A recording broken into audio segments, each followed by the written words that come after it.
Hello students, तो आज हम पढ़ेंगे प्रोटोजोन्स पैरासाइट्स। उसके अंदर हम देखेंगे प्रोटोजोन डिजीज़, जिसके अंदर आता है मलेरिया, जो कि बहुत इम्पोर्टेंट डिजीज़ है। इसके लिए अभी तक कोई वैक्सीन नहीं बनी है, यानी ये प्लाज्मोडियम से हो रहा है, यानी पैथोजन इसका प्लाज्मोडियम है। फिर आता है कि आप साथ साथ में नोट्स भी बना सकते हैं, ये जो लिखे हुए हैं। मलेरिया है वो प्लाज्मोडियम उसका पैथोजन है, लेकिन वेक्टर क्या है इसके लिए वेक्टर है फीमेल एनाफ्लीज मॉस्किटो, जो कि ह्यूमन में ये डिजीज़ कोज कर रहा है। फिर ज़्यादातर देखते हैं तो मलेरिया कोज कौन कर रहा है, वो है प्लाज्मोडियम वाइवेक्स। फिर आता है प्लाज्मोडियम की अदर स्पीसीज, जैसे प्लाज्मोडियम फेल्सीवेरम देख लें, ये बहुत डेंजरस होता है।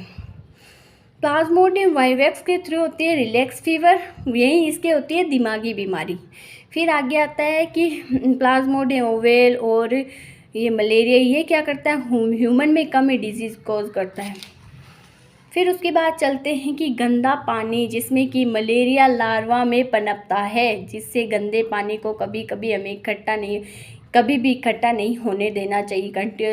कंटिन्यूसली सफाई रखनी चाहिए। यानी क्या कह रहा है कि जो गंदा पानी होता है उसी से तो मलेरिया लार्वा पनपते हैं और उसी से ये डिजीज़ होती है। तो इसके लिए हमें क्या करना चाहिए, गंदा पानी इकट्ठा नहीं होने देना चाहिए कभी भी हमारे आसपास, कंटिन्यूसली सफाई रखनी चाहिए। अब आता है फीमेल एनाफ्लीज इस वेक्टर, जिसकी सलाइवा के थ्रू इन्फेक्शियस एजेंट्स को ह्यूमन में ट्रांसफ़र किया जा रहा है। यानी फीमेल एनाफ्लीज है जिसके थ्रू ह्यूमन में ये डिजीज़ हो रही है। फिर मलेरिया की लाइफ साइकिल में 2 फेज़ होती है। फर्स्ट क्या होती है, एसेक्सुअल फेज़, सेकंड होती है सेक्सुअल। लेकिन हम देख लेते हैं कि एसेक्सुअल के हिसाब से देखें तो ऐसा लगना चाहिए ना कि ये फीमेल एनाफ्लीज में होती है, लेकिन नहीं, एसेक्सुअल फेज होती है वो होती है ह्यूमन में, और जो सेक्सुअल फेज़ होती है वो फीमेल एनाफ्लीज मॉस्किटो में होती है।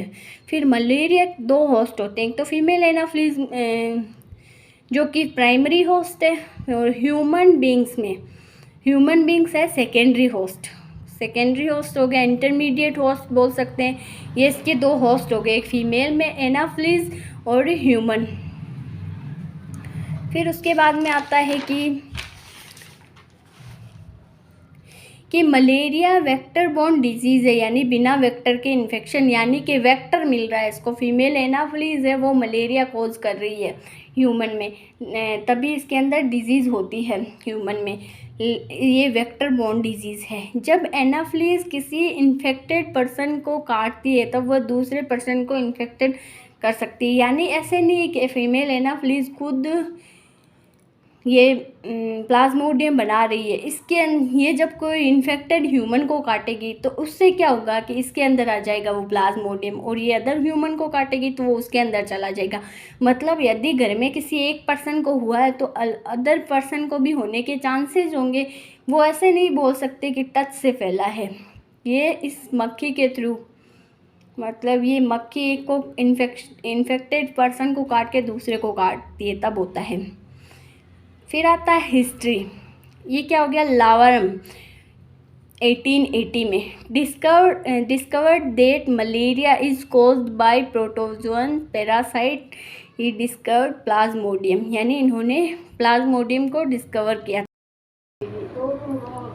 बाकी हम पढ़ेंगे पार्ट 2 में। आज के लिए इतना ही।